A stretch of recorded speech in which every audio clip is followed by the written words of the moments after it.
I've felt most of my life so far incomplete and inadequate. And I do not want to be that anymore.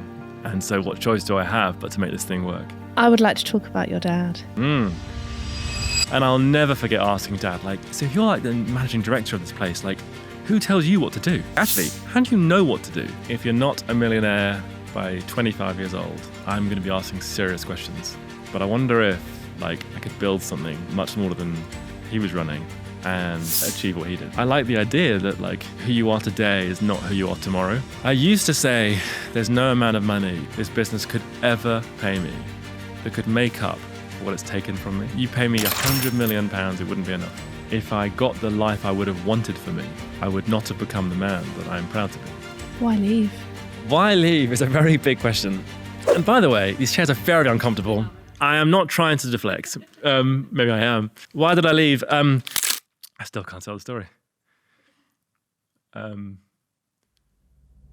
He did that. Hi, I'm Sarah. I have been at Clownfish for nearly 9 years now. And I'm so excited because today I am in conversation with my, let me get the order right, ex-boss, longtime friend, and the founder of Clownfish Events, Hey. Matt Turner. Hey, Sarah. Thank you so much for doing this. And nice to see you. Pleasure. It's funny being this way around. I know. Normally I interview you. Yeah, I did that once, actually. You did. Yeah, And only once. It's true. How are you doing? I feel pretty good, actually. It's we're recording this in February 2026. Yeah. I stepped down from my job at the end of August 2025. So this marks 6 months since I left this place. It's kind of surreal. We're filming this at Clownfish Studios.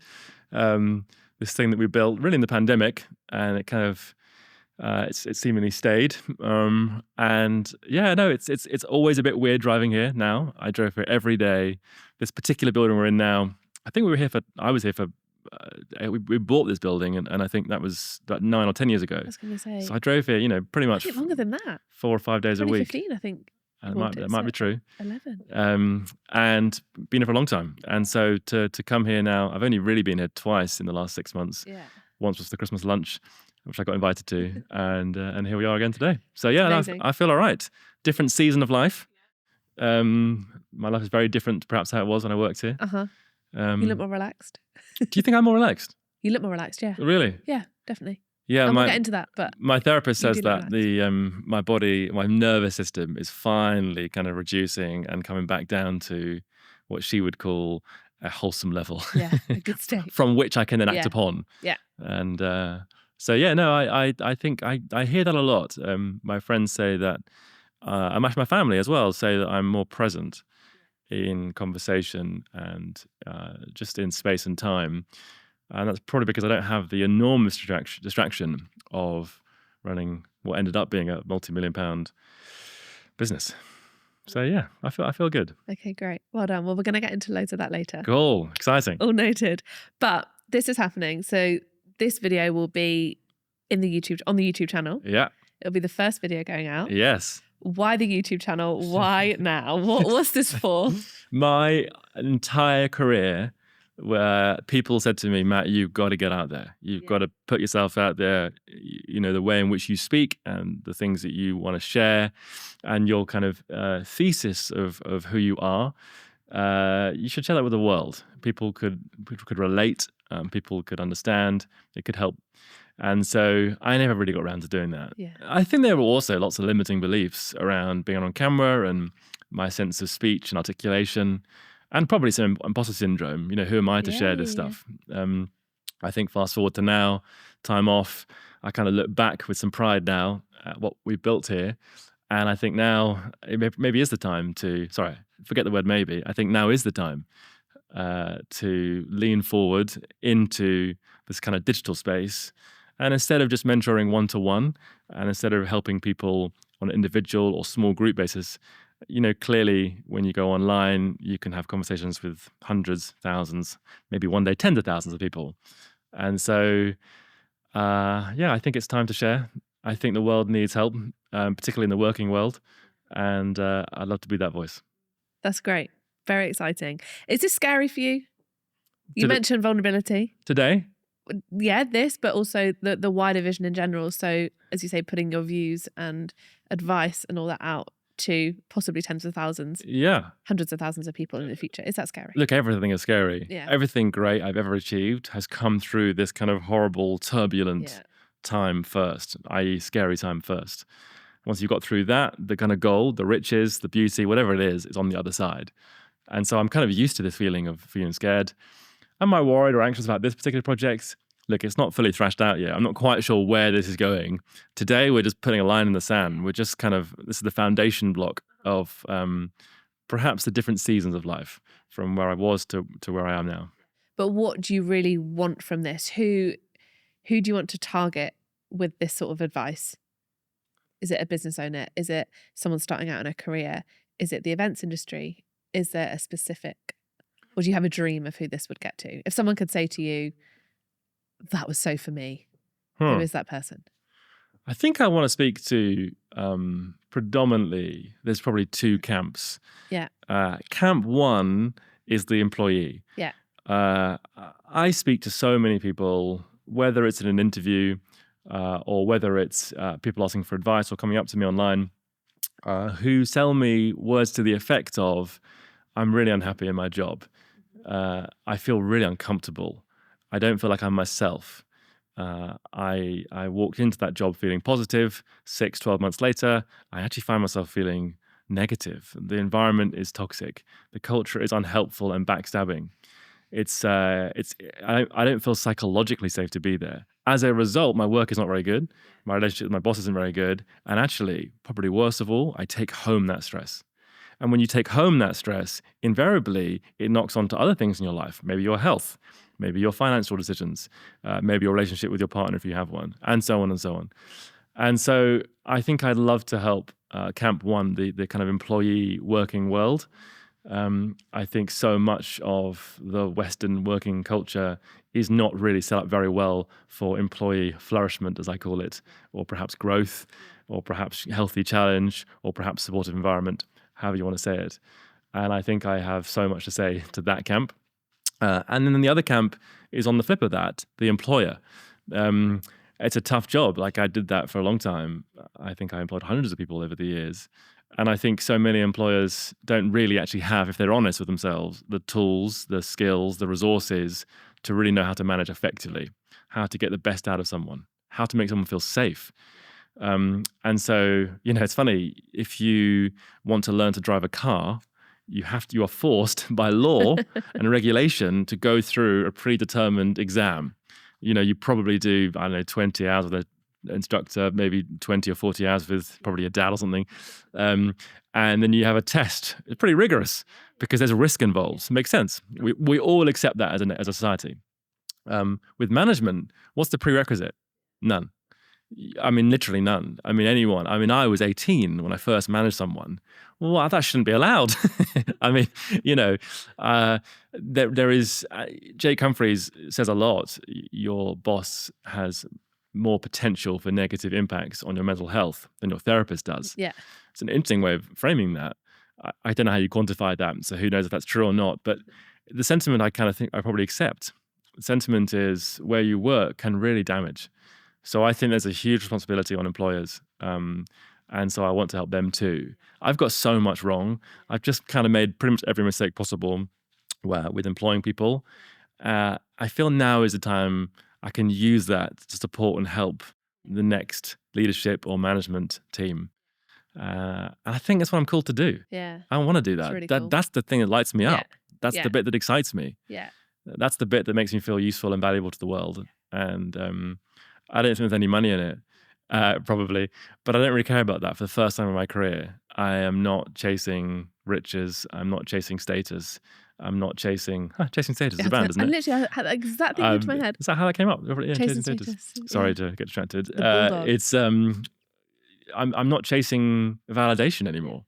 It feels very different to when I was 18 to when this business begun, where I was chasing all those three things, definitely. I come from a place of, no, I just want to do something useful. I want to help the world. I want to use what I have learned and figured out through trial and error to help the next generation. Because I fundamentally believe when work is done right, it can actually change people's lives. I say this all the time, but we do spend more hours at work, typically, than we do with our loved ones, with our family, even with our friends. And so that kind of, whatever it is, 37 and a half, 40 hours a week, whatever it is, that chunk of your week is just so proportionate to your overall sense of self and your mental health and your sense of well-being. And so many people are just so tragically exhausted and fed up and tired of their workplace. And it feels such an extraordinary chunk of the week to get wrong and to be made to feel like that. Yeah. And so I believe that when work is done right, it can be an amazing, beautifully supportive, uplifting environment. And I believe that by and large, we tended to get that more right than we got wrong here. People ask me a lot at the moment, what's the proudest thing that you achieved? And it was definitely that Sunday Times #1 Spotlight Award for Best Workplace in Britain. We're going to get to that. In hospitality. So if I ruined your script. It's absolutely fine. No, I want you to go into that more because later. that's what meant so much to me. Yeah. That's the thing I wanted to be known for. It wasn't about creating a great business or being the best in the events world. I never cared about those things really. It was creating an environment of safety and growth and being recognized for that. And so the things that I've learned to get that are now the things I want to share. Yeah. Amazing. That's amazing. You're here, Matt Turner, in your 30s. Mid-30s. No. You know that. You came to my 30th birthday 5 years ago. It was 2020, wasn't it? It was 2020. You're in my head, you're 33. I am literally mid-30s. I was like, no, you're early. Really? Yeah. That's such a warp. Yeah, you're 36. It's this autumnal jumper that makes me You're look nearly young. 36. Yes, thank you, Sarah. Sorry. 2nd of March. Yes. It's coming up. Wow. Yeah. Okay, so this is Matt Turner now, 35, nearly 36. Take me back. What was family like? What were you like as a child? My goodness. I want to know. Oh, we're going there. Oh, we're going there. Take you back. Childhood was just so confusing. I think it probably is for most people, actually, if they're honest. If they get to the place in their life where they can look back in a healthy way, I think most people would look back and say that period of my life was confusing. And probably so it should be. It's probably normal. Yeah, you're learning, right? You're figuring the world out. Figuring the world out. You're trying to work out which parts of other people's personality do I want to emulate? And actually, which part of other people's personalities do I not want to copy? I think I spent a lot of time doing that. And also which parts are your own. Correct, yeah. That you need to and trying to navigate that. Developing it out. It's complex. Yeah, it's very. Don't be sorry. No, I said it's very. Oh, you said it's very? Yeah. Got it. Good communication. I think that childhood was really sad. I was very lonely. I don't think I was very good at making friends. I think my interests and hobbies were a bit different. They were not sport, and they were not dating girls, and they were not even watching TV, really. I remember like South Park used to be quoted a lot when I went to go to school. I never watched it, and when I did finally watch an episode, I didn't understand the humor at all. Hated it. And school, particularly in an all-boys school at the time, it felt like every student was just kind of reiterating quotes from South Park. And I just never really fit in. And that little anecdote is probably representative of how I felt a lot of the time. In most groups, in my family, I'm one of 4 kids. I was the only one with braces. I was the only one that had glasses. I was the only one that was kind of chubby. I was the only one that wasn't getting A-star grades. I was the only one that wasn't interested in hiking and walking, which was my dad's kind of hobbies. I was just so different. I was different at school. I wasn't cool. I wasn't fashionable. I couldn't name all the TV show quotes and quips and so on. I then was part of a church group. I absolutely didn't feel like I was part of that. My sexuality was such that I felt distant and perhaps not part of that tribe. I didn't feel particularly welcomed there because of that. I went to a kind of conservative church with hardline views on homosexuality. So I don't think I felt particularly welcome there. And in my friendship groups, I was a nerd. You know, I liked computers. That was not as fashionable then as it maybe is now. My only prize I think I ever really won before this business was the fastest touch typing person of the year. I And mean, touch typing is hard. That deserves more credit. yeah, thanks. But it was the most tragic award. Yeah. I mean, it's better to Yeah, win, yeah, yeah. Football Player of the Year, isn't it? Yeah. Oh, 100%. So that wasn't a cool award at all. Mm. But yeah, I don't think so those categories of my life, like there was nowhere I particularly fitted in.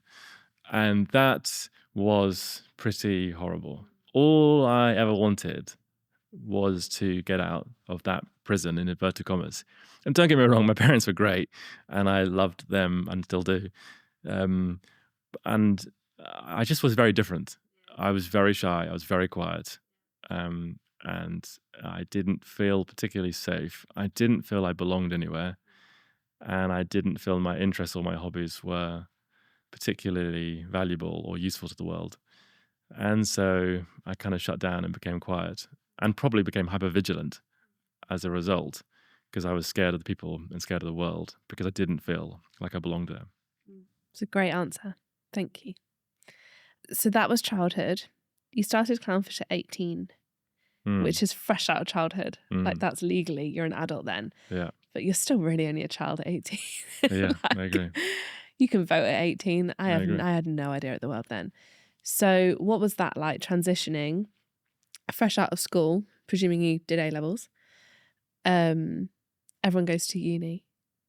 What was day one of Clownfish Events like for Matt Turner when you just left in inverted commas that childhood? Yeah. And you're transitioning out of being in a world where you felt like you didn't fit in. Yeah.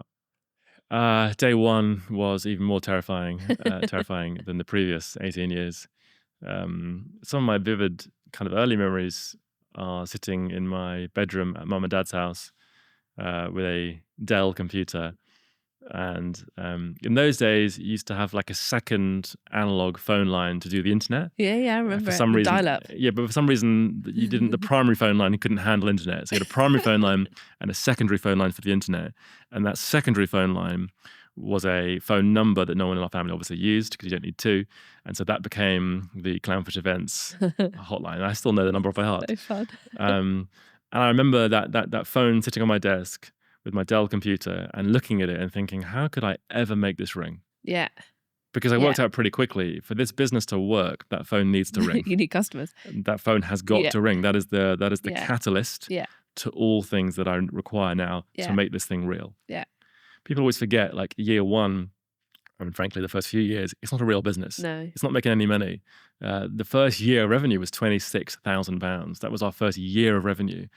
And after expenses and costs and insurances and so on, there is no salary. I didn't get paid that first year, and that went on a little bit. But the point is, a lot of the time you're just staring at the phone. And I was uneducated, or is it ill-educated? I was ill-educated on how to run a business. I don't know how to make that phone ring, and that's what I needed to happen. And so there were days where I had motivation to work on the website, and luckily I was good at computing and IT, so I could make my own. But seemingly making a great website page did not convert in any way to the phone ringing. Yeah. So there were days where I would have motivation and do good things. And then there were days where I would just watch 24. You know that TV show, 24? Jack Never Bauer? watched it, but I know it. And I would just sit and watch that like during the Tuesday 11 a.m. And actually it was really depressing. Yeah. And all my friends were either going to university, had gone, or in a gap year. And I'm just there by myself thinking, well, what have I done? This is crazy. What pushed you in those early years to keep going? And many people do, but you could have just given up, being like, this is not my life. I'll just go find someone and work for them in computers or something. So what was the driving force to sticking at it and getting through those early days and years? Well, nothing else had really worked in my life. And this was the first time I was an adult, 18. In my last 3, 4, 5 years of school, I just counted down the days until leaving, and I could escape that environment and be my own person and be 18. And I postponed all my happiness by saying, when I get to 18, then it'll be okay. That thing that I think a lot of humans do. And there I was, and nothing else had worked. I'd finally got to 18, and I'd finally was kind of at the helm of my own destiny. And so through sheer grit and determination, and an unbelievable sense of trying to prove everyone wrong. An unbelievable, like, undefying level of self-determination to not be a nobody, to make something of myself. Like, Stephen Bartlett speaks very well on, were you dragged or were you driven to do that thing? And driven is a great place to be. When you're driven, you kind of lean in and you want to get to that destination and it feels positive and wholesome and healthy. When you are dragged, it's like being dragged through flipping bushes and Yeah. a bumpy road Yeah. and, Bruised and and a battered. turbulent life. And absolutely, I was not driven. I was just dragged from a bad place, from a place of I don't want to be. I've felt most of my life so far incomplete and inadequate. And I do not want to be that anymore. And so what choice do I have but to make this thing work? And I don't think I think that's quite relatable to a lot of founders. I don't think that's very healthy. You code your brain with that kind of thinking over a long period of time, which, by the way, I have done. It does not yield for a great positive mindset. It's not the best way to live. Yeah, those bruises and scars, because they scar, don't they? Well, I think it kind of, when you come from a negative headspace, like, if I don't complete this, I am a piece of, insert word. If I don't achieve this, I'm a nobody. If everything is full of shame, self-doubt, it kind of, it taints the wins, and it makes the losses even heavier, because everything comes through a lens of, I'm not worth it. I'm not enough. And so I think that if that is your way of getting into success, you fast forward that to 10 years in, 15 years in, I still have parts of that inner child in me, of that kind of, I still feel that today, because I've coded my brain with a negative starting place for work or for success. And that's why I advise most people, all people, if you want to do something great or you want to start a business, wait a little while. There's no rush. I wish I hadn't started at 18, but frankly. And B,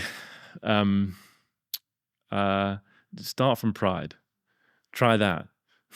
You start from a place of, it's okay. Whatever happens today, whether I fail or succeed, it's okay. I still love myself. I'm still good enough. Like, I'm still okay. I'm still adequate. I'm still worth it. It's okay. Oh my gosh, that would have changed my life. If I had started from a place of, whatever happens today, just me as Matt is cool, and I'm cool with him. As opposed to, if I don't make this work, every self-doubt I have is going to be cemented and confirmed even more so. And the counter argument is always going to be, and it's always put to me, yeah, but Matt, did you not require that to build this thing? Because what you have done is abnormal. So did you require that mindset to get there? And I'd say, well, I think both can be true. I think I probably did. I think for me, that actually did help weirdly. It's just, there's a hidden cost later down the line that you face, which is this coding of the brain of negativity and trash talk and self-loathing. That is not the way, I believe, to get wholesomely and beautifully to where you want to get to. Yeah. No, I'd agree. I would like to talk about your dad, who, by the way, it's his birthday today. Yeah, it's amazing you know that. I'll never forget the 12th of Feb. Yeah, it's amazing you know that. Thanks. Always. He obviously, you watched him throughout your childhood lead businesses. Talk to me about that. What was that like as a child watching your dad do that? But also, how did elements that you watched and maybe you consciously took on or subconsciously took on, or even elements that you didn't take on subconsciously or consciously? Talk to me about that. How did that fit into Clownfish in those early years and beyond, and even maybe still when you were still here last year, 16 and a half years in? Yeah. I think, Dad he didn't own it, but when I was growing up, he was the sales director and then ultimately the general manager of a printing company in Battersea called Cantate. I think they still exist.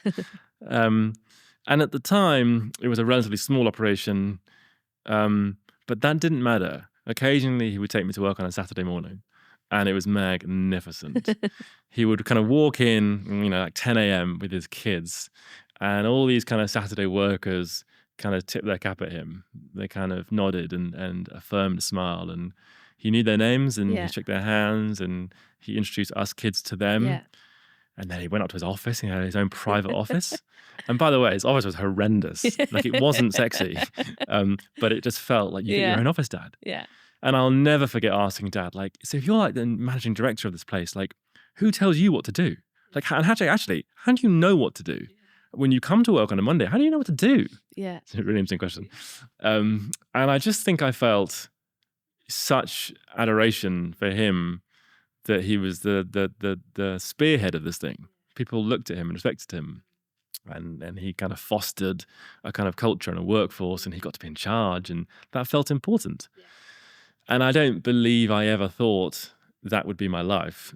But I think I believed that to do something like that would be amazing. That's how I could garner or gather respects or foster adoration that he had.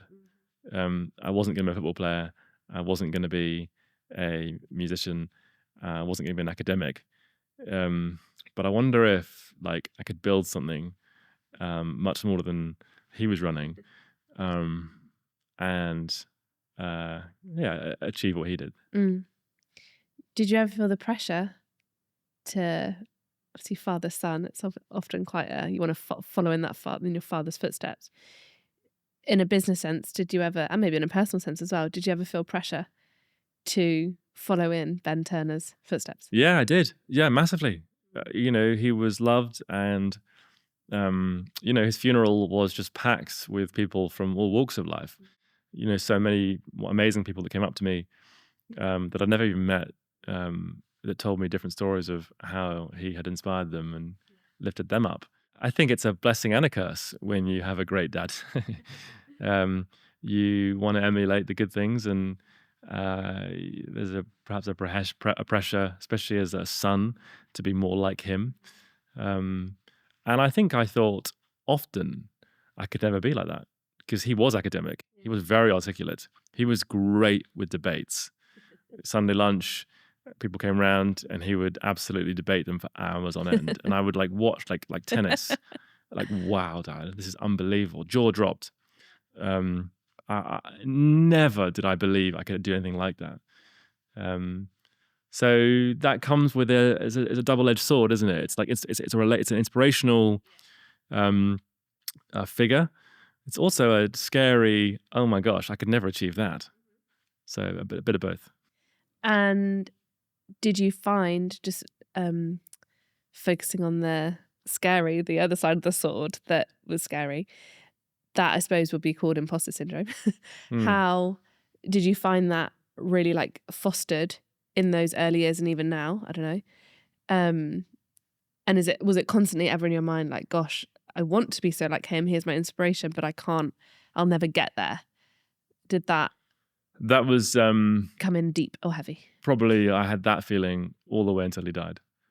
Wow, I could never be like this. I could never walk into a room and command it in the way he did.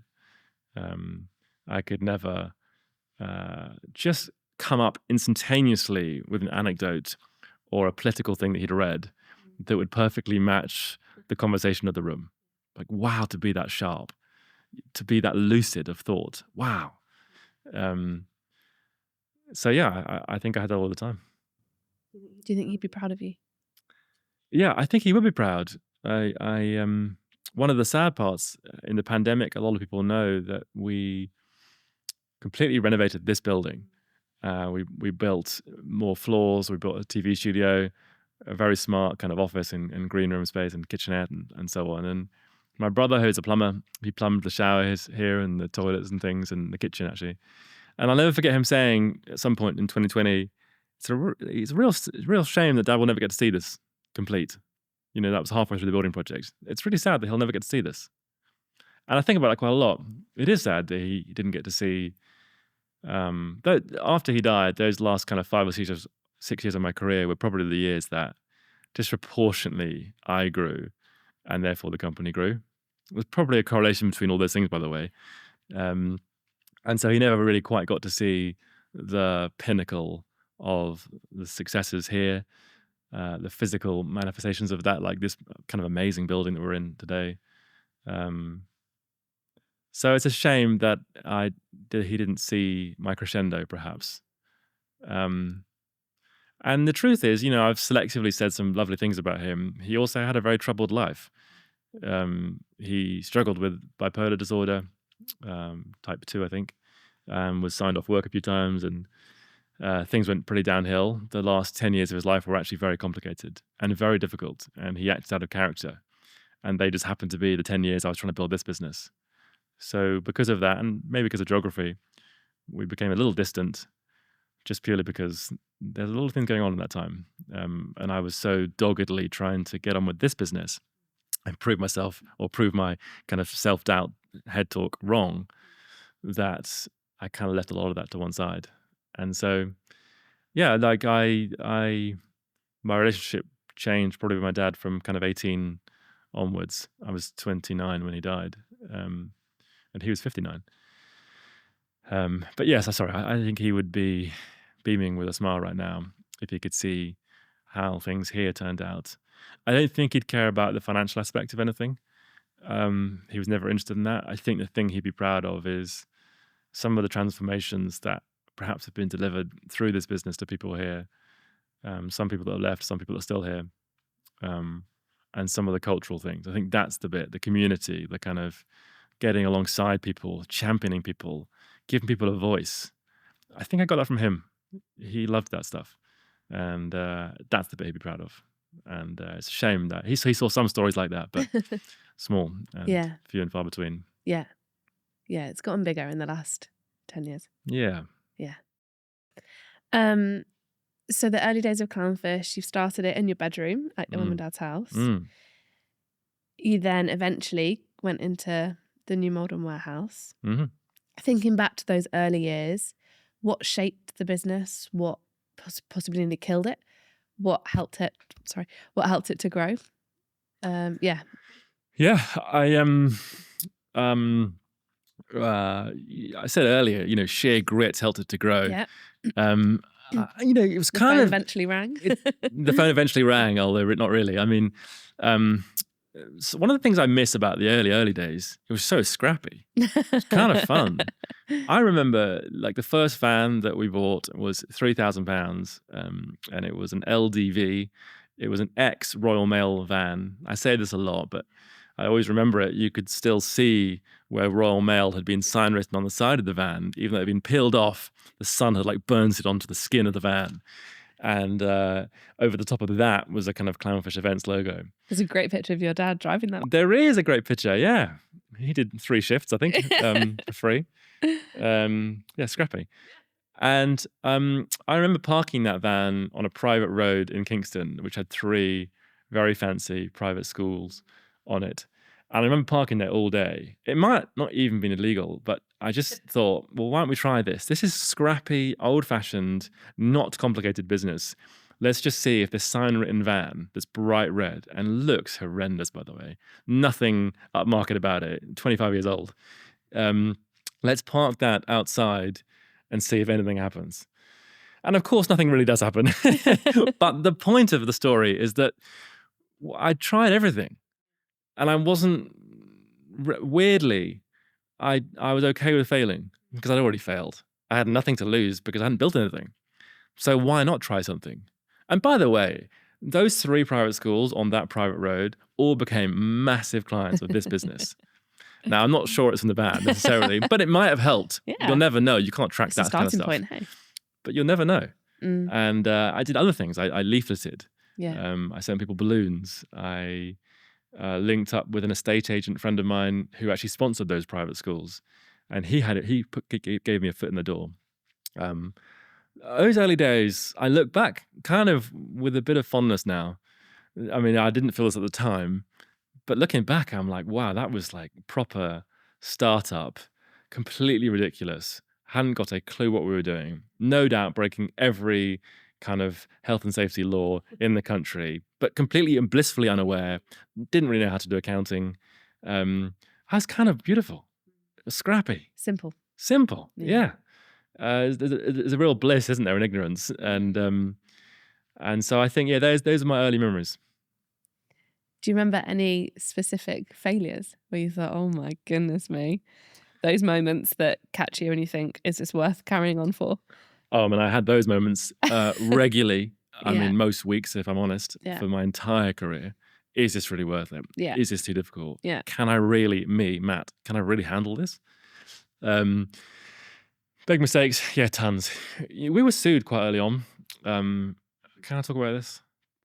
I won't say who it was then, but it was a high street bank, and as one of their employees, we'd set up this kind of corporate team building day, and this particular lady from the bank had tripped up on an inflatable assault course of ours and dislocated her knee and signed off work for a while. And that was absolutely terrifying. When that legal letter comes through, in the way it's kind of written, that sets your heart racing. And when you haven't done that before, and therefore you don't really know what you don't really know, that is a very anxiety-inducing experience. It's interesting. I'm so much better prepared to handle that kind of stuff now. It would be easy now. It really would be. But then I remember getting a train to Manchester for some reason, the insurer gave me a Manchester solicitor. And it was just the amount of time and energy and focus and drain that took. We ended up going to the High Courts in London. We actually rolled up this inflatable into the courts. There's a great picture of it. I think on Pall Mall, is it? Yeah. And Do you remember who wheeled the inflatable in? Johnny, wasn't it? Johnny, yeah. The current managing director of this The business. current MD. Yeah, and he was paid minimum wage to do that, I think. Yeah. And a very scary suit-wearing court experience. Anyway, I mean, long story short, we won, and they repaid our costs. But that felt like a mistake. That felt like, oh gosh, have we? You do doubt yourself in that moment. Did we get something wrong? Was there not adequate signage? Did we not inform the participant well enough? Did we train the person operating this thing well enough? Probably no to all of those things. So those moments make you think, oh gosh, is this really worth it? Because I didn't get into business to dislocate people's legs or knees. That's not why I started a business. I don't want to deal with this hassle. This lady is saying that her life has been made much more complicated, and fair enough, she's right. She currently can't do horse riding or tennis or whatever it was. And so you do doubt yourself in those moments. Like, is this really worth it? The whole point, by the way, this bank paid us to do corporate team building was to bring employees together, to bind them in their culture, to give them a fun day out of the office. That's what we're getting paid to do. And we've damaged this person's leg. It's very hard. Like, in that moment, okay, maybe we should kind of scrap this part of the business, because if there's any risk involved, maybe it's not worth it. So those moments are pretty horrible and pretty lonely, actually. Was there anyone you could go to in those moments? As a young entrepreneur, young founder, young business owner? One of my regrets, or I'll reframe that, one of the things that I wish I had done earlier was seek help. There was some weird ego in me, which sounds funny given my description of my childhood, that didn't want help. If I was going to make it, I wanted to do it by myself. And I wanted no one to ever claim any credit, which is crazy, not real at all. And so I didn't really ask for help at all. I didn't have mentoring. I didn't have coaches. I explained earlier that Dad would have been a great person to go to, but tragically, in most of my growth of the business, he was off having bipolar. That's not a very nice way to say that, but I hope you get the sentiment of what I'm trying to say. I hope. And ultimately and tragically died. So he wasn't around. So no, I wasn't great at asking for help, and I really regret that. And so the whole experience felt more lonely than it had to. And that was me getting in my own way. That was crazy. I shouldn't have done that. I kind of overcompensated in the last 3 or 4 years. I think we spent 100 grand on coaches and mentoring and training in the final year before I left. And most of that was for me. And I went the other way. And now here, I think there are still 2 coaches in-house that are paid for. There's a whole bunch of therapists, and there's a whole program going on here to help people grow, mature, develop, flourish. But yeah, crazy that I didn't do that for myself, because arguably the most important person to get mentally right and mentally fit and robust was me, not because I had the most important job, just because the downstream effect of the person at the top of the organization. So I should have absolutely put way more hours in and life and energy and focus on my own development faster and quicker. The truth is I was probably too scared to do it. I did it for everyone else, but I didn't look within. And I kind of regret that. So yeah, those moments were more learning than they had to be. I think you have to get to a point of really low to realize you need help. In those years of survival, in your head, you probably, well, I know you didn't have the time to, when you had 3 meetings to do and proposals and quotes and money to make for the business. Yeah. Why would you give up an hour of your day Yeah. to go sit with someone and chat? Yeah. There's always something more important There's to do. always something more important. Yeah. So it feels. Yeah. Yeah. And then it's when you get too bad that you realize, Yeah. okay, I should have prioritized that. And then it would have been an easier, Yeah. possibly an easier journey Yeah. than backtracking. Yeah. Yeah. Okay. So there's some of your, well, a failure, not, it's a learning point, isn't it? But what would be maybe 2 of your proudest moments of Clownfish? I think you mentioned one earlier at the start. But yeah, what would they be? I think it's the little things that I think about now. I'm proud of, I recently wrote this. One of the last things I did before I left was I wrote like a new starter letter from me, Matt, as founder, to be kind of read to someone on their first day if I wasn't here. And in it, I wrote, you might hate it here, and that's okay. This isn't for everyone. I'm not for everyone. But no matter what you think of me or this business, I want you to say that from the moment you first arrived here until the moment you left, whenever that is, I want you to say, I grew in this organization or because of this organization. So my greatest achievements are if anyone ever sends a letter or a card or a message of some sort saying, thank you so much, this business has changed me for the better. That is more precious than gold. That's the bit that I want to spend my life doing right now. It's funny, I found on my phone the other day, I won't say her name, but about 5 or 6 months in to this person's job, working upstairs, working here, she managed to work out where I was going on holiday. I've got a picture of it. She, on my first night, as I arrived at the hotel, there was a handwritten card and a bottle of champagne in ice for me. Not that I drink. She didn't know me that well at that stage. And the letter says, thank you for making me feel like I belong somewhere. Have an amazing holiday. Lots of love. Thank you for making me feel like I belong somewhere. I can't think of anything more precious and more beautiful than I could ever do or be part of than that. And, to speak to what we spoke about earlier, that's what I wanted for me. I was going to say, So that links beautifully back. So it makes sense Yeah. as to why inadvertently I've clearly spent most of my career trying to do that far more than ever trying to make money or trying to become the number one in the event space. The thing that I have focused and tried to do more than anything, and often failed at, by the way, but I've tried, is to make people feel that somewhere I belong. That's life-changing. The other one might be Nathan Fox, and he wouldn't mind me saying this. And but he, it's a long story, but he wasn't very well. We'd worked together for 5 years. We'd become very, very close. This story might be difficult to tell, but he had worked here for a long time, and I still can't tell the story.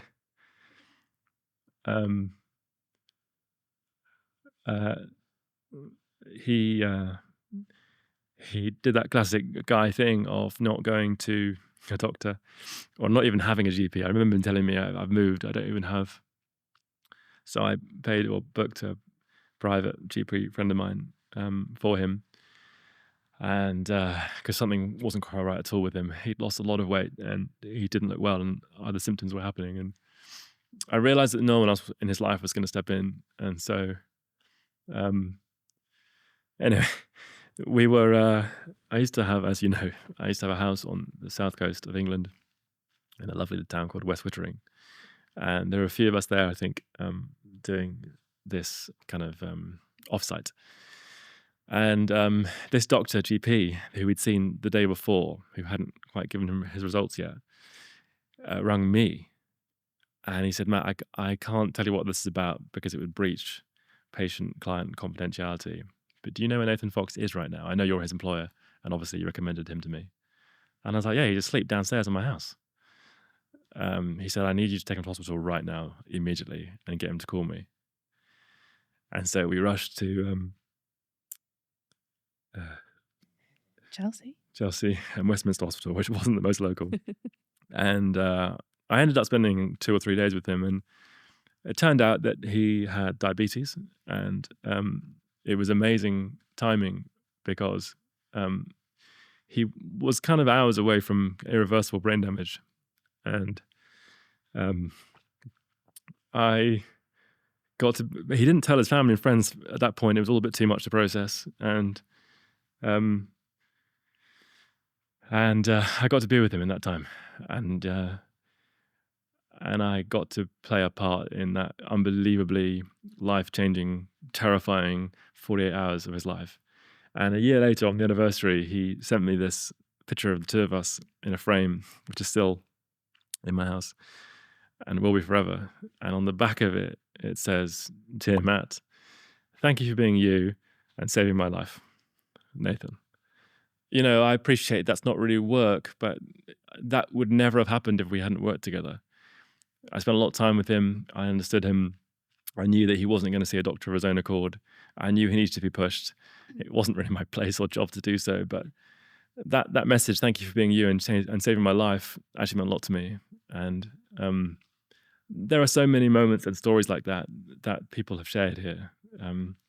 People that have joined this company and 3 or 5 or 10 years or even months later, they have grown in confidence. They've grown in self-belief. They've grown in their ability of what they ever thought they could do. That is incredible. Yeah. I would dedicate my life to that. If I could manufacture that, if I could bottle that and give it to the world, I would. And I think I only want to be involved in people and organizations where that's happening because, like I always say, that has the potential to change people's lives. And there are 2 quick examples of that. So that's the stuff I'm proud of. Like the material stuff, the big revenue figures, the great target client list. I know we preach about it here, or we did, because you kind of have to win more of those. But that stuff is the bit that lifts me up. Yeah. On the other side, what's something, just one thing that you're not proud of?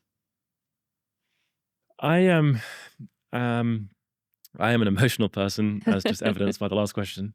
And I think I can play in 2 different spaces. When I'm at my best, I'm playing as joyous Matt. That's how I've labeled it in my head. And joyous Matt is an optimistic, sees the best in people, gives benefit of the doubt, no problem with second and third and fourth chances, is patient, is the leader. That person, I love that person. When that person comes out to play, it's fantastic. In my humble opinion, people around me's lives improve because of that person. The truth is, I have a different place over here as well, which is not as beautiful. And that's kind of emotional. It is burdened. It is scared, actually. It is anxious. And my worst moments in my life and in this business always come from that person, from that place, from that state. And so a good example would be when I am scared, when I am anxious, I'm more likely to hear someone emotionally and perhaps frame something in a way or say something in a way that is not the most helpful. This person up here wouldn't have said it like that, but this person in here can let his emotions get the better of him. And I would never want to make someone feel scared of me or intimidated of me or perhaps lesser than. And I have no doubt I have done that. And that comes from this place. And when I worked that out, I spent my entire life, and I still do today, working out, okay, well, what has to happen for me to always play at this space? What would have to happen for me to always play as joyous Matt? Because that person is unbelievable. That person, when he comes out at his best, can change people's lives. So what has to happen for me to get myself in that state? And I think about that all day long. That's why I wear a whoop. It's not really, but my life is all over that question. What would have to happen for me to always play there? Yeah. And for things not to knock me, that send me back there again. It's a very interesting question. And one that you might never find the answer to. Look, it's the internet wants you to believe is one thing, right? That's the society we live in. It's never one thing. You know, I have a variety of things, and you know, this morning, like I'm so different than who I used to be. You know, I ran 6 or 7 kilometers this morning. I went for a walk with our dog for half an hour. I journaled. I turned my shower cold at the end for about a minute. If I had more time, I would have gone to the gym probably. I kind of sat and breathed for a minute. I got a bit bored of that. I have a whole series of things. Yeah. I like the idea that like who you are today is not who you are tomorrow. I.e., people always come at me and say, well, Matt, but I can't help it. I'm not a morning person, or I'm not a patient person, or sorry, Matt, that works for you, but I'm not a cold shower kind of person. And I kind of think, well, you could be. Yeah. You know, as long as you tell yourself that you're not, you will continue not to be. But the things I've just mentioned are all new for me. I was not a runner, you know, I was not a cold plunger, and so on. You know, I think it's I play around and I kind of tweak and I adjust things regularly. But it's really important to me, and it's like a muscle. You can train it. You know, you can train yourself to focus on things better. Or better phrased, you can train yourself not to be put down by things. It's so unbelievably easy to become downbeat and dispirited on social media, on the news, by your friends, by your parents, by your school teachers, by your bosses. It is so incredibly simple. In fact, it's easier to become de-energized by something or someone than it probably is to be energized by something or someone. Or by yourself.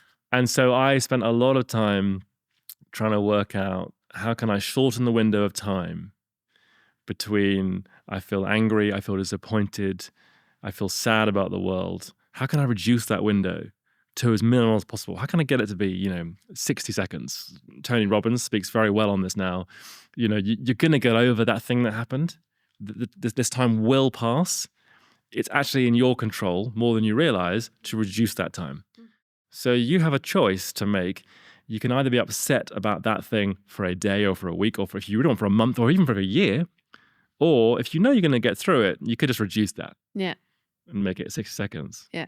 And people say, well, I could not possibly get over that in 60 seconds. Well, you train your mind. On you. It's on you. I agree. You train your mind. It's like a muscle. So I spent a lot of time trying to work out, okay, how can I not play down here in this emotional state? How can I, even when difficult things happen and pain happens, how can I get back to being Joyous Matt as quick as possible? Because Joyous Matt is so much better for his friends, for his work colleagues, not that I have any anymore, and for the people around him. Yeah. Amazing. Clownfish grew fast. It probably felt quite slow for you at times. Oh. When did it stop becoming fun? When was the moment? Or maybe it was a period of time that you thought, gosh, this isn't the scrappy, fun, simple clownfish that it was at the start.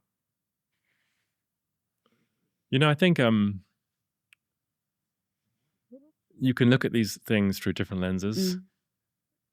If you filmed the whole of that 16 and a half year process, you would have seen a lot of happiness and laughter, and a lot of that was genuine.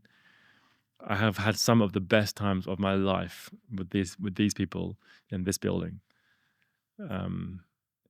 I have felt more accepted and more loved and more playful in my workplace than I have really in most other places of my life. And they are genuine, they are true. I like the idea that two things can be true at the same time. It is also true that underneath that, constantly, for the whole experience, was incredibly, for me and someone like me, complicated. The whole thing was hard. There was very rarely an easy or simple week. We tried to grow fast. We tried to be ambitious. We tried to do things other companies hadn't done. There was no roadmap. There is no manual. Really, to describe or dictate how a company like this, of this size, in this location, trying to achieve what it wanted to achieve, of how to do that. So a lot of it was making up as you go along, and dip over the edge, like to have a look and see, what's out there. And so I think both things are true. It was really complicated. It was also really amazing. I've come a long way in a very, very sad space, the space I talk about that's down here. I used to say there's no amount of money this business could ever pay me that could make up for what it's taken from me. You pay me £100 million, it wouldn't be enough to compensate for what it's taken from me and my soul and my energy and my health and my self-talk and my confidence. And that's a very sad place to be in business. I wouldn't recommend it, ever.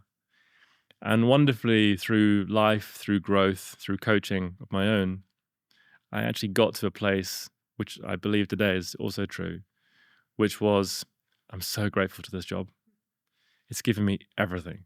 I fell in love here. I made my best friends here.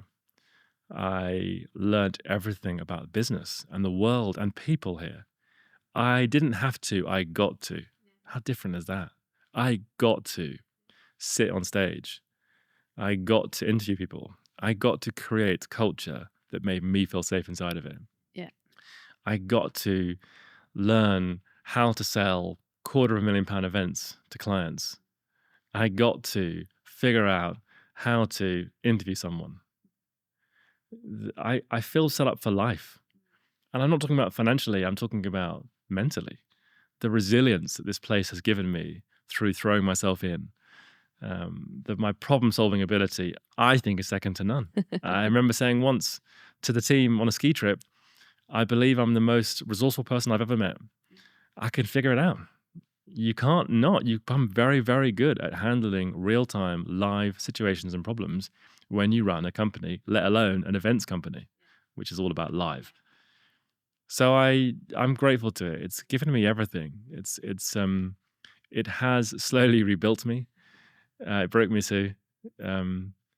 It has given me purpose. It has helped me find my thing, which is all about helping the next person like me, whether you're employed or whether you're leading.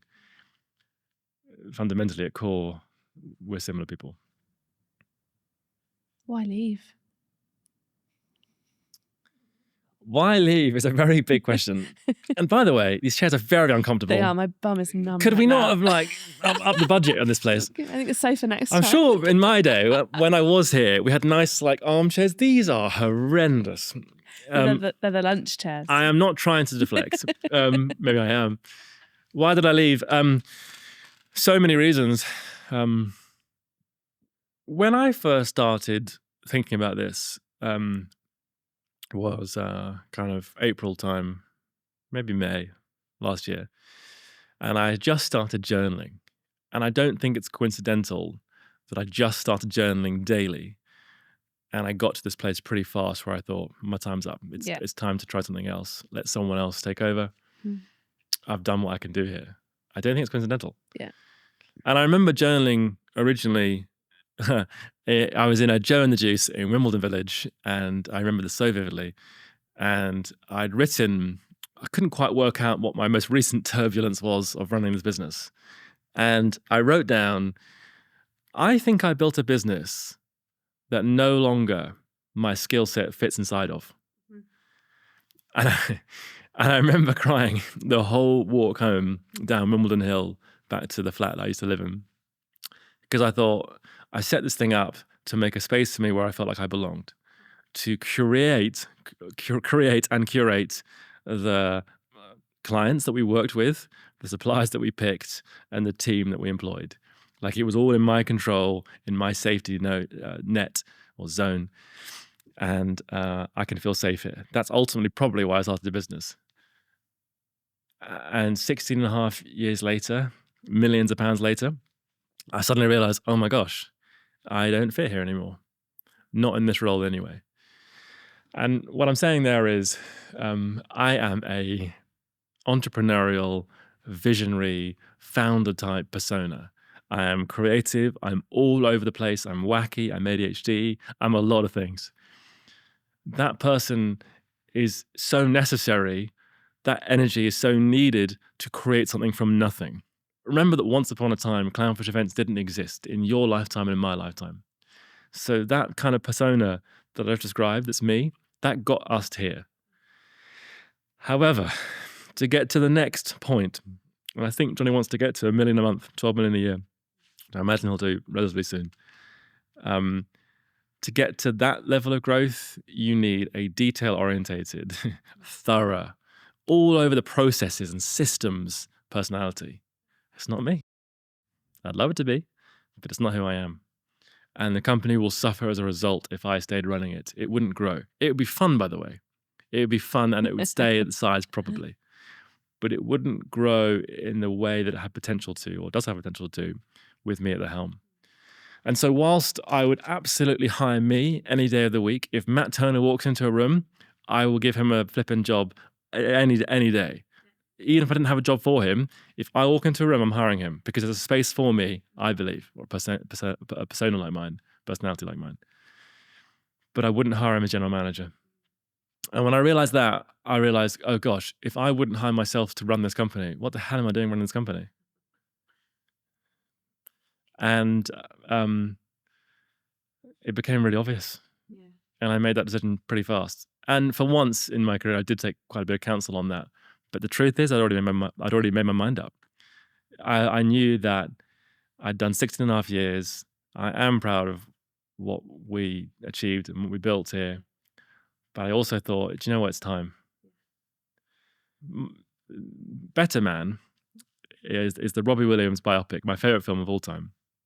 He's a hero of mine, as you know. And towards the end, in a kind of therapy group session, Robbie Williams says, they say that life freezes when you become famous.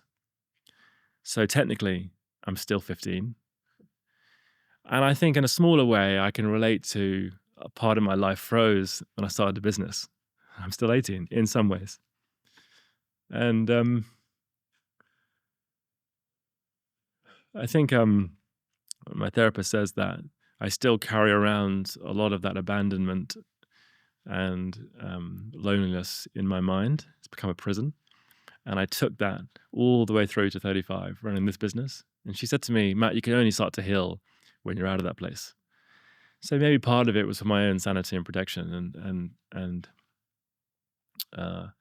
learning to start to heal in an environment that does not need me to be hypervigilant, high-pressured, highly anxious, really 7 days a week, which is what running a company like this for me became. Yeah. And I also thought there's better people to do the job than me. And I'm okay with that. That no longer hurt the ego or bothered me anymore. And sometimes you just know it's time. So you left. That was September 2025. August 31st, sorry. How long did it take you to switch off? I'm not sure I have switched off. 6 months on. It was a really strange time. It's a funny lesson in that. I thought I'd reached the pinnacle, like the top of the mountain of what anyone would want to achieve in their career, which is build a company, devote your life to it, retire in inverted commas at 35 and not have to work. And September 1st comes along, and actually the first 2 weeks I loved. I met different people for lunch every day for 2 weeks. And a lunch was no longer 90 minutes like it used to be back in the day when I had a job, because that's all the time I had allocated. A lunch could now be 4 or 5 hours. More than that, the depth of what I was able to go to with friends was on a different level to what I'd previously enjoyed. Because previously, I'm always, like, in my last 16 and a half years of career in life, the truth is, if I ever sat down with you, in the back of my mind, probably the front of my mind, I'm thinking, every hour I spend with you is an hour I haven't really got, and it's going to make tonight's work even later. Yeah. So can you hurry up and get to the point? Yeah. And that's not a beautiful way to live. No. It doesn't get the best out of people. Yeah. That's hypocritical of me. And that, by the way, there is a big conflict I had throughout my whole career. Yeah. The things that I wanted to spend time on, I rarely did, or I wasn't able to make time for them. And so I was able to, by the way, and I think the person I'm sat with, always felt and noticed, oh my gosh, Matt is finally listening to me. He's so present in this conversation. He's got all the time in the world. And as a result of that, they went further in their conversations. So the first 2 weeks I loved depth, time, space, walking a new dog, sunny in September, new house. Oh my goodness, I've won the lottery of life. This is unbelievable. Everyone's sort of saying, well done, this is so cool.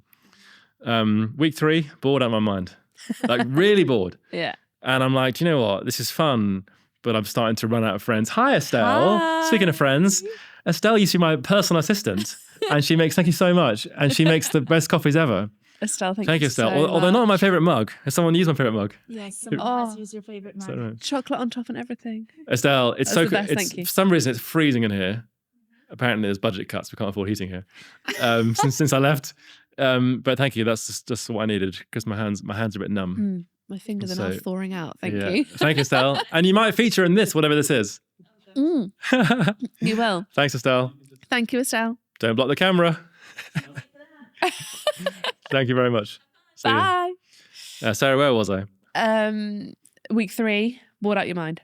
Week 3 brought on my mind. And it's funny, I realized very quickly that I had lost 3 things that work actually gave me that I think are really healthy for us. I'd lost social interaction, really important to me. Like I did have fun when I came to work. I got to mess around at lunchtime. I got to be silly and playful and joyous. Like that's a fun space to be. Like I really got on with my colleagues. So I missed the social part. I missed the structure, the having a defined vague day and 5-day week. And, I actually missed the necessity and need to get up and go to work, like structure. And probably most importantly, I missed purpose. I had such purpose here. At my best days up here, I was just full of purpose. I'm changing the world here. I'm changing people's lives here. I'm part of that process. This is amazing. And I suddenly lost those 3 things. And so by week 3 of not having a job, I'm like, oh, crap. Now what? And the truth is, at 35, everyone's got a job. So who am I hanging out with? And the truth is, I hang out with retired neighbors in where I live now. And the occasional celebrity, actually, who doesn't seem to work Monday to Friday either, who happen to live where I live. So it's been confusing. I bought this book from notonthehighstreet.com. That's not a plug. And it's just it's branded, and it's called The Second Act. The first act is Clownfish and building my first ever business and the beautiful success that became. And this is dedicated to the second act by Matthew Turner. And on the back, my favorite quote from the Imitation Game film, sometimes it is the people no one imagines anything of who do the things that no one can imagine. That's absolutely my story about myself that I believe, or believed. Anyway, this book is just filled with, if anyone ever stole it, it would be very embarrassing. Or profitable for them, actually, maybe. It's just, it's full of business ideas and thoughts. I write in it most days. I have a journal as well. And it's just all things that I want to do in my new life. And I am really privileged, I suppose, fortunate, better word, that I can choose now. There's no immediate rush. But it's interesting. I'm not done. I'm built for more. I don't want to stereotypically go and play golf every day. What a waste. I mean, that's great, but I don't want to be that person. I'm not that person. I'm built for more. Like I've just spoken to you about a kind of a deep centered purpose that I feel like I'm put here on earth to do. In fact, I think this is right. The first page. Oh, it is. First page. My mission from September 2025 onwards is to lift myself up first. That's the idea of putting my own oxygen mask on first before helping my neighbor, so that I can then lift others up. I want to add to the world by helping people realize what they're capable of, see their own magic, and ultimately flourish. And I'm very fortunate. I don't need to monetize that. I want to do it because I believe that's what I really wanted when I was young and could have really benefited from through my career. And now getting to play that role in someone else's life, that's what I want to do. So the question I get asked flipping 10 times a day at the moment is, what are you doing next? Or I'm so excited to see what you're going to do next. I'm like, yeah, I know. And everyone says, you're going to build something new. And I kind of say, well, there's nothing I don't want to do. Do you know what, the other page, I just saw it in the corner of my eye. Sorry to get distracted. And it wasn't that page, sorry. But very early on, I wrote down my non-negotiable list of things that if I ever started something new, here are my non-negotiables. He says he did that. I'm sure I did that in this book. They're my absolute musts of if I ever start something new. Sorry, it is the first page. Here are my non-negotiables for what's next in terms of work. Only work with people that energize me. Never accept a 9 to 5. I work best on my own terms. It has to be joyous and fun as an output. That's why I like the events world so much. What we sold ultimately was fulfilling and great. This world is oppressing and lonely. I want to build something that makes paying customers and not smile. Outsource all the things that drain me. Learn every day. Health is more a priority than work. Roger's my number one, not work. That's my other half, my nickname for him. It must push me and be a force for good. So there you go. Sorry, that was a bit random and a bit of a tangent, and by all means edit it out. But what was the question again? The question was, what if, no, wasn't that? Oh, you're lost too. No. It was, how long did it take you to switch off? Oh yeah, wow. But it actually feeds into it. This is not. It's probably not who I am. Yeah. I don't think I'm a switch off kind of person. No. It's the thing that made me great at my job, but maybe not so great at my life. Yeah. The inability to turn the brain off, the inability to calm down, to quiet down the noise. That's hard place to be. So yeah, it took me a while. I don't think I'm there. I'm still really interested in what happens here.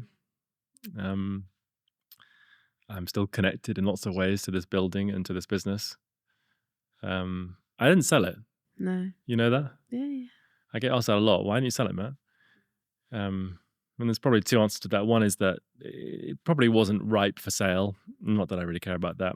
People don't believe me when I say that, but people that know me believe me. So it's not the most important thing, but also if you're going to sell it, you may as well make it ripe for sale. There's things that need to happen in a certain order. But probably and definitely, most notably, or most importantly, selling it, the truth is any investor that came in here would look down the profit and loss report and they would strip out, I think, all of the beautiful things that made this business distinct, separate, stand out, and all the things that I think are important. But I think a kind of short-term investor who wants to get their money back again quickly would strip out funded therapy, performance coaching in-house, annual overseas incentive reward trips, biannual, is that twice a year or once a year? Bi is twice, yeah. Biannual away days with the team, socials, birthday cakes. I mean, there are hundreds of thousands of pounds a year this business spends that it does not have to spend. And the truth is that probably couldn't happen with an investment team on, or if it was sold. It would get stripped away. And I really care about this business, its legacy, the way in which it's trying to play differently to the world. And that's too important. That's actually more important than the money. Therefore, I'm not going to sell it. It's strange. I own the 4/5 of it, which is what, 80%. And yet it has become a silent investment, literally, because I don't get any reporting. I am not on a board yet. I think I'm going to be asked to be soon.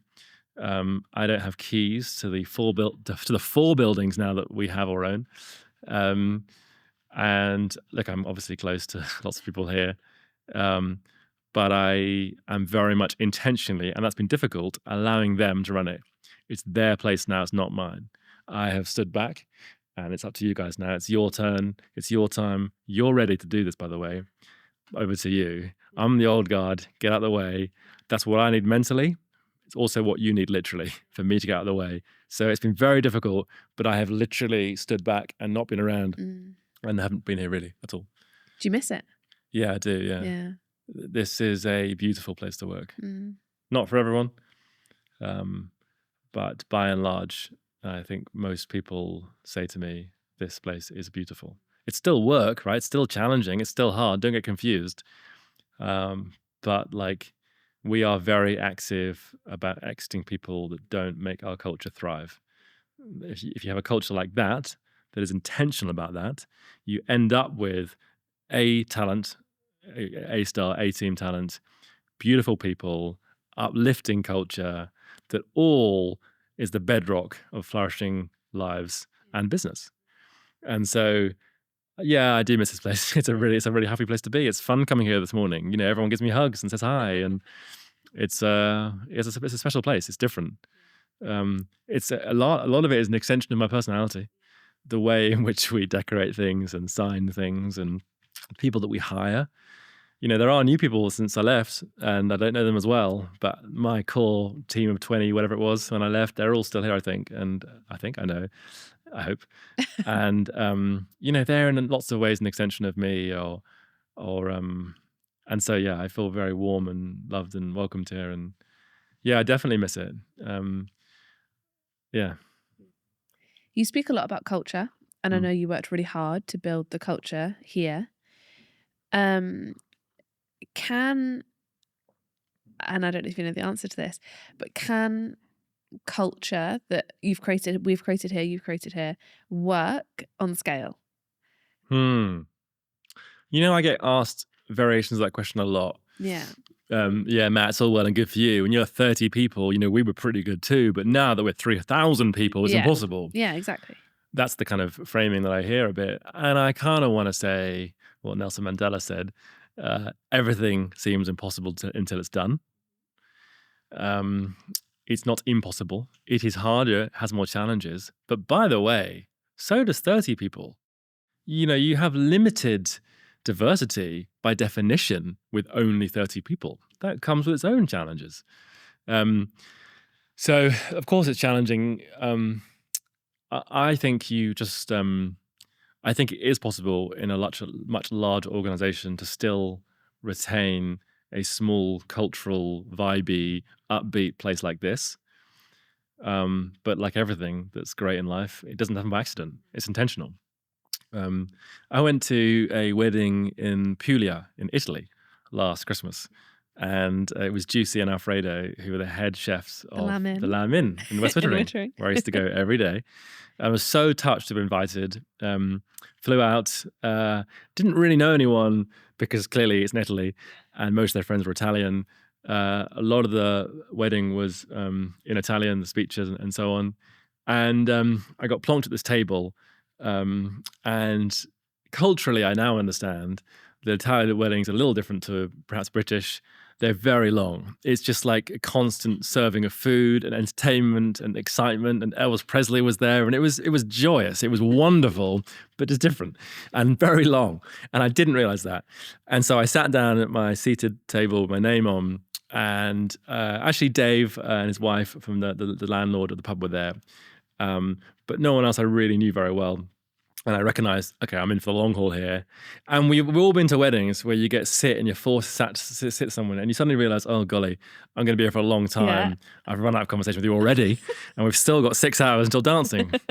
And in that moment, as we first sat down, there's always a sense of like, oh, look around the table. Who do we have here? Is this going to be awkward? Is this going to be a hellish 4 hours? And I said, all right, guys, no one really knows anyone around here. Let's start with a game. And everyone looks at me a bit like, oh my gosh, who's this lunatic? English Which nutter. kind of was a lot of the story of my career. Like, who's this weirdo? But let's just go with it, because I have a bit of charm sometimes to just kind of transcend that fear of lunacy. And I said something like, all right, guys, let's do a game. Let's guess in 3 seconds. I'm going to go 3, 2, 1, and you're going to be a number. And the number I want to be the total of everyone's age around the table, the cumulative total. All right, everybody. So no one had time to think about it intentionally, because age is a sensitive thing sometimes. So everyone looks around, 3, 2, 1, bang, and we got everyone to say the number. I quick wrote them down, and because you don't have time to think about it, the range is ridiculous. It's from like 42, which makes no sense because there's 10 of us, and it's not a children's table, through to like 1,000. Yeah. Anyway, 10 of us went round, and we then worked it out. And by the way, that's a bold thing to do, to ask a stranger their age. But it's a wedding, and it's Italy, and there's a lot of drinking going on. And I guess in a fun way, that broke the ice. We straight away, we knew everyone's ages. We knew the people that were embarrassed about their ages. We knew that some people couldn't do maths very well. And it's just silly. It's just fun. And it started the tone right. And we actually ended up having a very loud, fun table, and strangers became friends. And in some ways, as a variation of what culture in a company can be. At one stage in my life, I didn't know a single person in this building, right? And look at us now. We're a tight-knit bunch of individuals working together to do something cool. Not a million miles away from my table, albeit 6 hours around a table. And I guess what I'm trying to say is, be the change you want to see in the world. That's what I try to do around that table.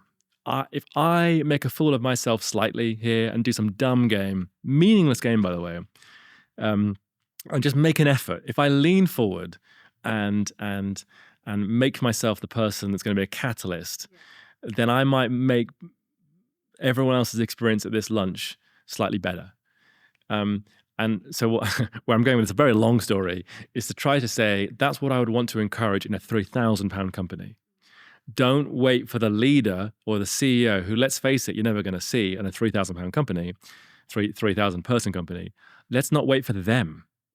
Let's instead empower people to be the change they want to see in the world. Because if you have 3,000 people acting like I did in Italy at that wedding, all in their own small, sequential ways, trying to add a bit of fun, a bit of joy, a bit of culture back into life, making an effort, showing up, adding to it all, instead of detracting from it all, I think you end up with a better organization as a result. So I think it can be done in the 3,000 person, to use your example, organization. It takes even more thought and intentionality. But I would at least start with, all right, we need to empower all of our team leaders, but really all our individuals, to do things like Matt just described, to be the change they want to see in the world, instead of waiting for someone else to do it. Because as humans, that's what we do. Oh, someone else can do that. Oh, that's not really my role. Nah, they'll figure that out. Or it's easier to be quiet. It's less nerve-wracking to put my head down and eat my lunch and make very small talk to the person next to me. That's easier. It's not better, but it's easier. And so most people go easy because they want an easy life. You can't have a great character and an easy life. Another way of saying that is the price of growth is comfort. You got to pick one because the cost of one is the other. Look, in a small way, people think I find this stuff very natural. The truth is, I probably, knowing me, went slightly red when I announced to our table, all right, guys, let's play a game. And you feel instantaneously, your heart racing. You feel the table going, oh, who's this idiot? And I actually go a bit red. Yeah. So that example isn't easy for me. Mm-hmm, I do it because in my view, my understanding of the world, if I can make this table slightly more exciting and more fun, everyone will have a better experience as a result. And actually, in that example, that's true. Our table was the loudest. We were dancing at the end together. It was a really fun. It was a great photographs of us all. We added each other on Instagram, that kind of thing. And to use your term from earlier, you've helped those people flourish. There you go. In that 6-hour period. Yeah. Where you might just go to a wedding and expect to hang out with the one person you came with. Completely agree. Thank you. Yeah. Was there a moment, sorry, I keep moving that microphone. Was there a moment where you thought the culture wouldn't work, or it wasn't a possible achievement, or maybe even alongside that, it went wrong? It's culture is like a constant conversation. It changes. Like the seasons of life are very different. I think our Clownfish culture was very different when I left. So even 3 or 4 years prior, 5 years ago, let's round it up a little bit. 7 or 8 years ago, so halfway through my time, really this business was a bunch of my mates, male, single, no kids, no marriage, no real life outside of work. Very different culture. You could absolutely, unintentionally, you could absolutely unintentionally take advantage. You could work loads of hours. You didn't mind doing 6-day weeks. It didn't matter if we had work, dinner at the pub. Nothing else to do. When you're small and when they're your mates. And I remember thinking, gosh, this is working here, but what if someone gets married? Yeah. Or has children? How might that change things? And I'm really proud that like the company has really evolved. There's like 5, 6 mums and dads here at the moment. Quite a few married, lots of people in serious relationships. You know, most people not living at home anymore. Like they have real rents, real lives, real interests and hobbies. And I am really proud that the company seems to be working at its best, despite the fact that people have a life outside of work now. Because I do remember thinking, gosh, this couldn't be like this if people actually had real life outside of this place. Yeah. This only works because. And we all give 23 hours a day. Correct. So I think our culture really evolved. Yeah. And I think that's great. I'm really proud of it. We're way more diverse than we used to be. It's made me better as a leader because I now understand things like maternity and paternity leave better and what's required and how we can help. So when the next person has a child, the business is more set up and stabilized for that, and so on and so on. And so evolving culture, I think, is a great thing. I'm glad that we didn't say the same. The company, and this is not just a kind of a quip, but the company is definitely richer and more mature because of our ability to adapt and to grow with people. If you don't mind me saying, you're a great example. I think you arrived at the company single 9 years ago, and your life has changed dramatically and immeasurably, most notably by marrying and then having your first child. You've done the kind of year off of maternity, I think, and here you are back working part-time. And in your own words, you might say something like, actually, I feel really supported and the company took care of me, and I'm really glad to be back. You might say that, you might not. But because I know you, I think you have said words to that effect. By all means, fill in the gaps. And the truth is, I'm not sure we could have achieved that 8 years ago when I first met you, 9 years ago. No. So we've grown, and that's great. Well, I remember when I got engaged, I was like, oh my goodness, how on earth am I going to do life Fascinating. with Jessie and be a wife Fascinating. and work here? I really didn't know how that would go. Yeah. And that's a very fair comment. Yeah. That speaks perfect. That speaks having a child is a totally different realm. Yeah. And that speaks perfectly to the culture that we had 8 or 9 years ago, where almost, and it was never explicitly said, but there was almost an implication that Clownfish has to be your whole life. And when you're running a business out of fear, and you need everyone to work as hard as they can because I have no idea if it's going to work or not, that probably did come from me. Sorry, it definitely came from me. I take full responsibility for that. It's also true that at the time, it so happened that most people were my mates, and there was a bit of buy-in, and we all kind of got on with it because it's what we were, where we were. We were all 20, 21, we had 22. no responsibility. Life was great. Nothing, paid rent, that was it. But most people lived at home, actually. Yeah, it's so true. So no rent. Yeah. And it felt kind of exciting. We were building something together, it felt. But yeah, no, we've really come a long way, like a long, long way. And then culturally as well, when there was just 6 or 7 of us who were friends, we had the culture and we knew that was secure. You bring in anyone else, there was probably a fear for you that culture could be diluted.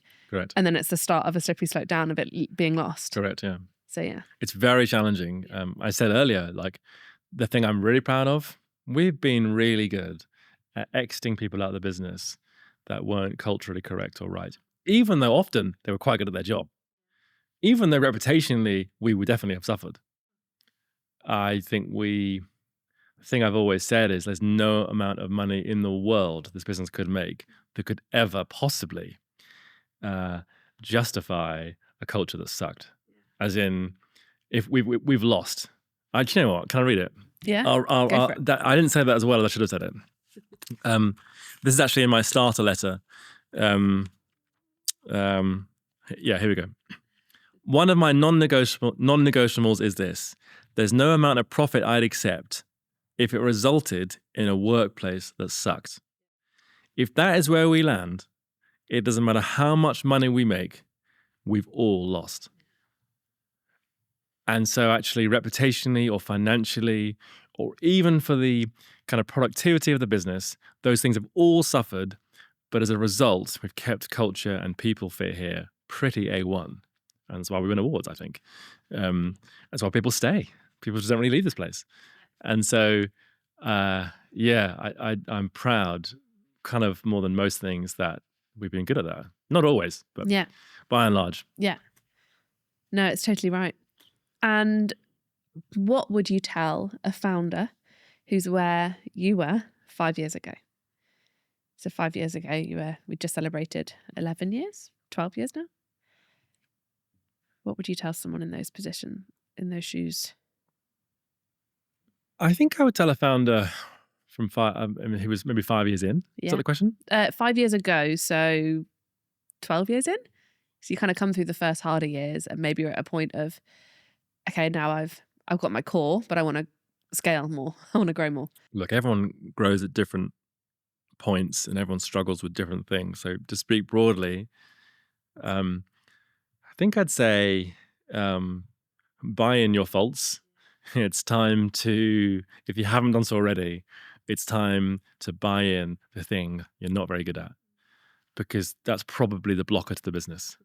I'd also say any problems and constraints you currently have, which you're definitely going to have lots of, because every business person does, they are 100% on you. Yeah.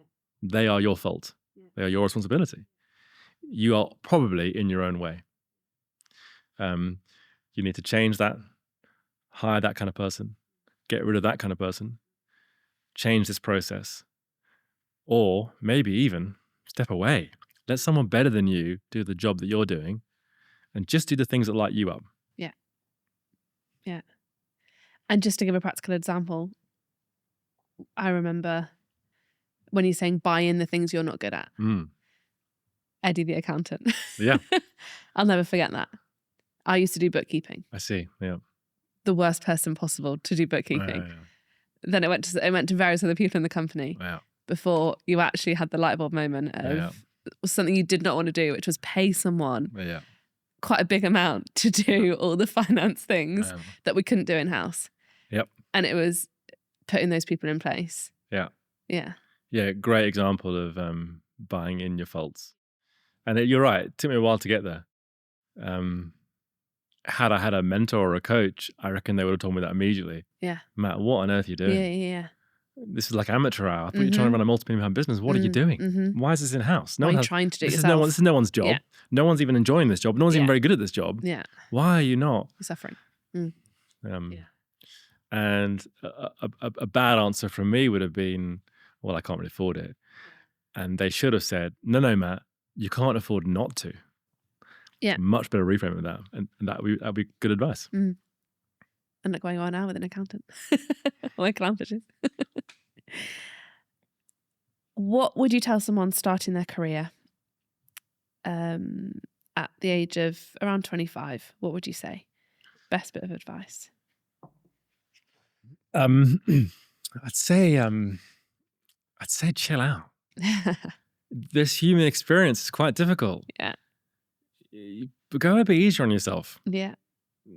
Starting from a place of pride, having great intentions to do something, to be driven and not dragged, like we said earlier, is a much better place to start a new career or a new job. Slow down. Life is short, yes, but also you probably statistically have, if you're 25, you've probably got another 40 years to work. Just slow down. Yeah. It's okay. We live in such a kind of funny society now where we compare, and there's always someone else who's bigger or better or richer or has a better job or a high paying salary or a better girlfriend or a better car or whatever. And I just think we become so fixated on seeing everyone else and what they have, and instead just focusing on what we lack. That is such a bad place to start a career or a business. So much better to be grateful and be thankful for things that you do have. And you find that by focusing on those things, you quickly focus less on what you lack. So I'd say start with some pride. Be kind to yourself. Slow down. It's not a race. You're not comparing against someone else. You're just comparing against you. Just try and be a little bit better than you were yesterday. That's a nice bit of advice, actually. I see it a lot online. Just try and be a little bit better than you yesterday. That's it. That's the measure. Get everything else. Comparison is a thief of joy. I was about to say that exactly. What a great phrase. It's the thief of joy. And if there's anything that I think that all society could probably agree on today, it would be that we're lacking in mainstream joy. Maybe we should start comparing a little less and being grateful for the small things. What a beautiful place that would be. Yeah. I want to do some quick fire questions. Sure. You wear similar clothes every day. Why? Well, this is the new look. I know, this is new. I've never seen the shirt and jumper combo. The truth is, which throws my question out the water. I actually walked in my blue t-shirt, and Albert said, wear a shirt, which I don't particularly like. I know that like Steve Jobs and Mark Zuckerberg are famous for wearing the same t-shirts every day. I'm not trying to emulate them really. It's probably more of a. I find clothes quite difficult. I've never known really how to look, what to wear. As an MD, I'm not anymore, I'm retired, but when I used to dress to work, what brand is what am I trying to promote? What am I trying to say here? Like, am I a Primark person? Am I a Ralph Lauren person? I got in my head a bit, and I found if you look back at pictures of me, I think I look uncomfortable in pretty much all my clothing outfits ever. I'm not cool. I'm not trendy. I don't really try to be. I don't really want to be. It's not my interest, really. A client very kindly early on paid for my colours to be done, which I think said that she thought I was incredibly unfashionable. In fact, what she actually said was, Matt, I was wearing a black t-shirt because I was doing tech AV at an event and you typically wear black. And she was like, Matt, you should not wear black. It washes you out. I was like, no, I'm a technician. Of course I wear black. It's what you do. She said, no, I'm sorry, you need to change that immediately. And they paid for my colours to be done. Turns out I'm autumnal. So hence this green and whatever this colour is. Green and camel. Camel, sure. Anyway, I try to keep things very simple. And I just buy 10 t-shirts every few years, generally from Uniqlo, 20 quid each. And I just wear the same blue t-shirt every single day. And I love it. It's just so much easier for me. It de-stresses me. I find them comfortable. I hate wearing a shirt. I hate wearing a suit. I hate wearing a tie. Anything close to me. It's a slightly autistic trait of mine. But that's probably the reason. Yeah. Great. What was your first impression of me? Can I say the truth? Yeah. I looked out the window and you were crying. It's true. And this might be helpful, actually. Go for it. Maybe to people watching or listening. So Sarah arrived for an interview. I'd only met you once prior, but really for minutes. Oh, yeah. So I didn't know you at all. I mean, I really didn't know you at all. I met you for 90 seconds with a mutual friend. And then you came for an interview a few months later, I think. And I looked out my office window at the time, which overlooked the kind of car park. And I see you kind of crying and thinking, I think that's Sarah, isn't it? Now, my question to you is, what did you think that I would think as your prospective employer about you turning up to an interview and you hadn't even walked in the door and met me, but you were already in tears? What did you think that I would think? Who on earth is this girl arriving to an interview crying? The context was I'd lost my job quite suddenly, the 24 hours before. I got through a mutual friend, told about this job. I got on the bus, which I'd never done before. I grew up in the middle of nowhere. I did not know buses. I got on the bus the wrong direction. So the panic came, and that's often when I cry. And yeah, I got off the bus, walked into the courtyard, was met by said mutual friend, Alistair Bell, who embraced me with a hug. And that's when it all came out. And I will never forget looking up and seeing you looking at me. And I was like, oh, help. Pull it together, pull it together, pull it together. And immediately I was made to feel quite comfortable. And it was actually quite liberating because I could just tell you where I was at And having I'd been to a business school and was kind of taught how you do interviews. And it's the firm handshake, a smart outfit, eye contact, engaging. All of that kind of, it didn't go out the window. I think I still probably had those fundamental things. But arriving to an interview and your interviewer, your potential new boss, employer, has seen you emotional and full of tears, that kind of disarmed the whole thing. Interesting. And actually made me feel at ease. Well, it's interesting. I mean, the reason I asked you, what were you thinking that I would be thinking about your emotion, was that I think people are so scared to be authentically themselves. They go into this kind of corporate suit like you were taught and like you describe. And it's helpful for me, hopefully, to say this as an employer that ultimately did employ you on the day, I believe, which was my first thoughts were, this girl is quite sweet. She's clearly the kind of person that wears her heart on her sleeve. By the time you walked in, your eyes were red, and I don't think you immediately addressed it with me, but it was obvious that you'd been tearful. But my thought was, she's brave. She could have run away. Like, that was the moment she breaks down in tears outside the building. Before she's walked in, she could have got in her car, driven home, and run to safety. I think a lot of people would do that. I can't do this. I can't handle this. It's too much. I can't take this. Life is so complicated right now. I'm not in my best state. I'm not going to interview well. I'm going to run away. You could have lied. You could have come in and said, I'm so sorry. I just got some really bad news about my mum's health or whatever. But I'm fine now. And you could have just avoided it. But instead, my thought was, wow, this person's brave. She's walked in. She wears her heart on her sleeve. I reckon she's slightly sensitive. But she clearly cares because she's here anyway. And she's being brave. And she's trying to do her best right now. And then you explained to me why you were upset. And it kind of made me warm towards you. And the reason I hope that's helpful for people to hear is that I think people would instinctively think the opposite would be true. That if I arrived emotional or anxious or sweaty or nervous to an interview, automatically my employer or potential employer is going to disregard me. Well, in this situation, the opposite was true. And so arriving authentically, arriving as Sarah as she was that day, is probably one of the key components that got you the job on the day. That has led to you being here for 9 years. Kind of worked. Yeah. The interview was good for you and me, and hopefully now the world. Yeah.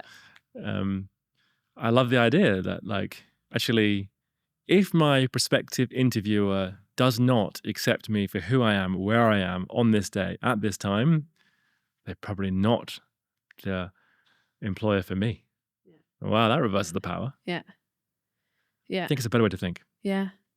So my first impressions of you, to answer your question, were delightful and conscientious, brave and hardworking. Yeah. And I can work with those things. Yeah. That's easy. That's a great personality. Everything else can be taught. No experience in sales. None. Not real experience in events. Limited experience in most things that we did here because you were relatively new in your career ladder. Didn't matter to me at all. Most of my hires are personality hires, intentionally, because I can train the other stuff. Selling's easy, really, the mechanics of it. What I couldn't train really, or would be much slower to train, is the inner workings of who you fundamentally are at core. And that I was immediately warmed to by everything you did from the moment you arrived outside this building through to the entire interview process. And here you are. I think that's great advice for employers and employees and interviewees as well. I hope so. My favorite thing I used to do, I used to love interviewing. Really fun. I must have done 1,000 of them. And, the inspiration I had, inspiration is the wrong word there. The only evidence or examples I'd ever had, having never had a job before, of interviews were like Alan Sugar, The Apprentice, those kind of terrifyingly horrible interviews that really are designed to humiliate you and make great TV ratings and embarrass you, make you go red. And that was my only real exposure, having never been interviewed myself. And my favorite thing to do was to reverse that. Like, how can I get the best out of this person? Is the only question I ever really had. How can I make this person feel at ease, relaxed, comfortable, Because if I can get them there, then frankly, they'll give me themselves. They'll give me their true version of themselves.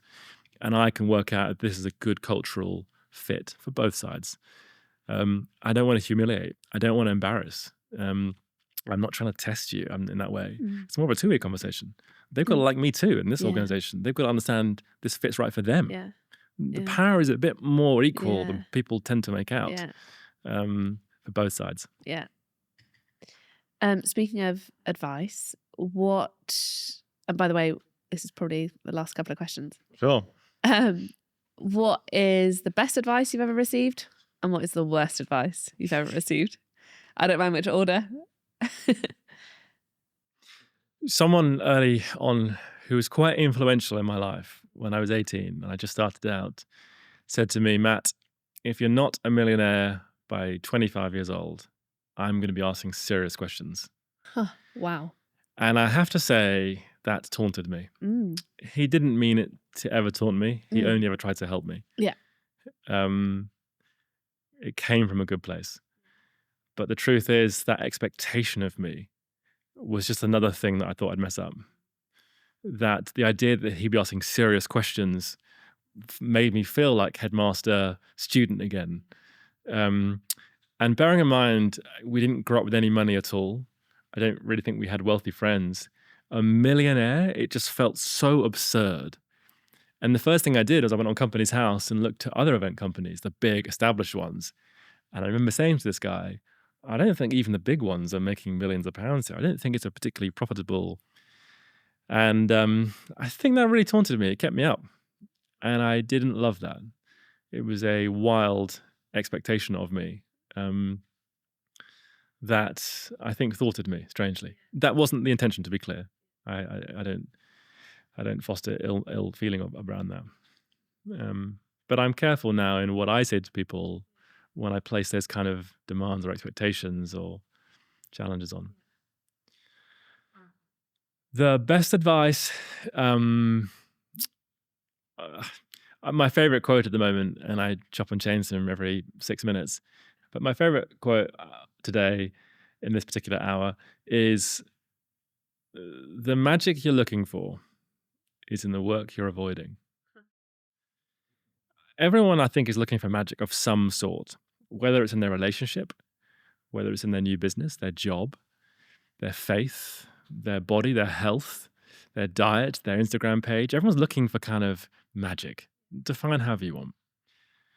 But most people are probably not putting the work in or going to where they need to get to the result they want.